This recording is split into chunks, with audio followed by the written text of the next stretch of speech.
Hey guys, welcome back to the Interceptor. We are here with War 3 of Season 42, and Matrix has matched up against Pycb.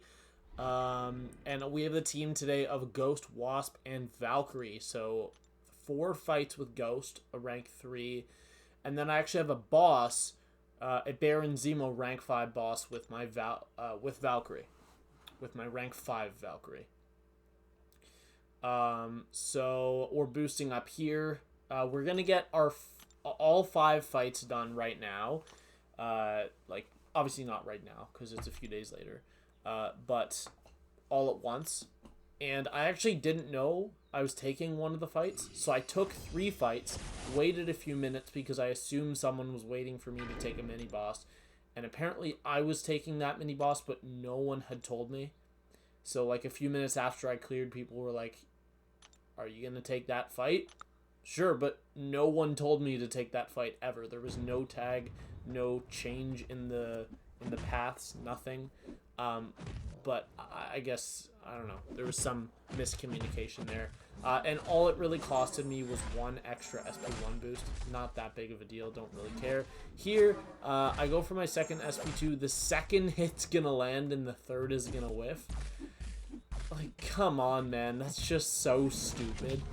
That has been a bug for so long, and they really just need to make the third hit a little longer. That would fix it. Like, I understand I mistimed the SP2, but if your second hit lands, there's no way your third hit should not land on any special attack, period. But anyways, we got lucky. APOC didn't counter us. He wouldn't have killed us. Even if he hit us with a full combo, but still, it was nice to save some potions. And we are on path 1, section 2, with 2 more ghost fights. So, for some reason, they left Ghost unbanned. Now, they did do a pretty good job of limiting where Ghost went. If I was making the plans personally, I would have sent 3 ghost teams, because I found 3 paths in both sections that you can ghost, and also maybe like 4 or 5 mini bosses total. Like, they also did a pretty good job of limiting ghost there, but overall I think it was still the wrong decision to not ban ghost, but whatever. They do what they want to do, and I will take advantage by using the best champion in the game. There's a reason there's a reason Ghost is banned in every single meta. But anyways, we have this Toad here, who is one of the easiest defenders for Ghost to fight. And despite the fact that I don't get my cruelty because of the node, eating it, my SP2 almost kills, gets me to an SP3, and that SP3 is easily going to kill. I knew it was going to kill. She is a pretty hard-hitting SP3 that could have probably done 3 or 4% more. But yeah, so that Mantis right there, I still had at this point about 30-ish seconds left on that SP1 boost, so I could have gotten in on time. I just didn't know. Like, no one told me I was supposed to take it. So here I came back a few minutes later once I found out I was supposed to take it, and we are going to be taking this Mantis. This is a rank 4 Mantis on the I think it's the node where alternating combo attacks give them prowess, and then also prowess means that the other champion does more damage into your block or something like that. And then I think this node also has masochism, or at least has conflictor or something like that with purifying debuffs, but we're not going to inflict any debuffs. The strat, I threw on another SP1 boost. In hindsight, that was a mistake. I should have gone with an invuln, as you can see what's going to happen in this fight. First SP2 does well. She doesn't throw the SP1. Normally you don't want her to throw the SP1, but in this fight it would have helped.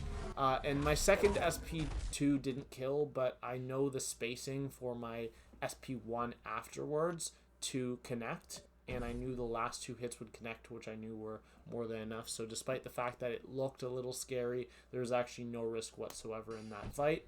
There we go. I'm just gonna see as soon as this fight will load. I took a few minutes. Obviously, I had to switch off Suicide Masteries, and I threw in an invuln that I didn't show, but I don't end up getting hit in this fight, so that's fine. And I did see a video of someone else taking this fight, and in my opinion, the person taking the fight did a pretty bad job. They did solo, but they got cornered multiple times, and it was their own fault because they were not utilizing the light attack to manipulate the AI to push them back, which I'm going to be doing almost this entire fight unless I see a really clean opening like that right there. Now, if you don't use that light attack, the normal way to do this, which is decently safe but definitely less safe than using the light attacks, is to wait until you dash back, and then when the opponent dashes back and starts to hold block, you can hit into them. Sometimes they can still throw a special or dash at you. It just happens very rarely. But basically, in this fight, you can't be afraid to hit him. I see a lot of people taking this fight and get cornered because they are afraid to hit into him. There is nothing wrong with it, and sure, if you crit 1 or 2 times, he's going to get a little bit of power gain, but I don't think he even got above like 1.2 bars this entire fight, and I'm going to be doing that a bunch in this fight. I'm going to be hitting into him. But our first SP2 did a lot of damage, and our damage is going to keep ramping up. So normally, when I revert my combo by doing the 4 light attacks, I normally do it into the air in Battlegrounds, depending on the situation, of course. But there I had a perfect opening right after I passed 30, so I just went medium, light, and like, who cares, really? All it did was help get me to another SP2 faster, so who cares?